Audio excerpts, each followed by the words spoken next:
Ciao tifosi del Napoli. Bentornati nel nostro canale di notizie, dove vi portiamo tutto ciò che c'è da sapere sul nostro amato Napoli. Prima di iniziare, non dimenticare di mettere mi piace e di iscriverti al canale per non perdere nessun aggiornamento sulla squadra.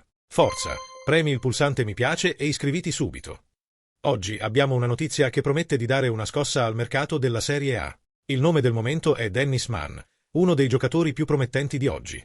L'attaccante rumeno, che ha brillato con la maglia del Parma, ha attirato l'attenzione di club di luoghi diversi, compreso il Napoli. Dennis Mann è stato un grande protagonista in Serie A. La sua prestazione impressionante con il Parma non è passata inosservata. È noto per la sua velocità, abilità tecnica e capacità di creare occasioni da gol. A 24 anni, ha ancora un immenso potenziale da attaccante. E questo ha attirato l'attenzione dei grandi club.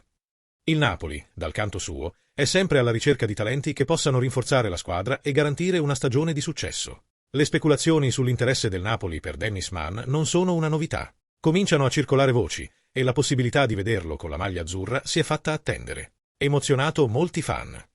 Ma non è solo il Napoli ad avere gli occhi puntati su Dennis Mann. Voci di corridoio indicano che anche club fuori dall'Italia sarebbero interessati al giocatore. Ciò rende la disputa ancora più accesa. Il Parma, club di cui fa parte Dennis Mann, potrebbe trovarsi di fronte ad un dilemma se riceve offerte interessanti per il tuo attaccante principale.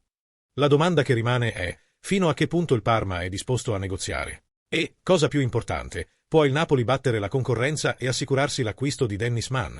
Con l'avvicinarsi della stagione, queste sono domande cruciali per il futuro del club. Intanto, il Napoli continua a preparare la nuova stagione e l'arrivo di un giocatore come Dennis Mann potrebbe rappresentare una grande spinta per la squadra. Restate sintonizzati per aggiornamenti e indiscrezioni, il mercato potrebbe riservare sorprese da un momento all'altro. Allora tifosi, cosa ne pensate? Dennis Mann è il pezzo mancante affinché il Napoli possa brillare la prossima stagione? Lasciate le vostre opinioni nei commenti e non dimenticate di mettere mi piace al video e di iscrivervi al canale per ulteriori notizie e approfondimenti sul Napoli. Grazie per la visione e alla prossima volta. Forza Napoli!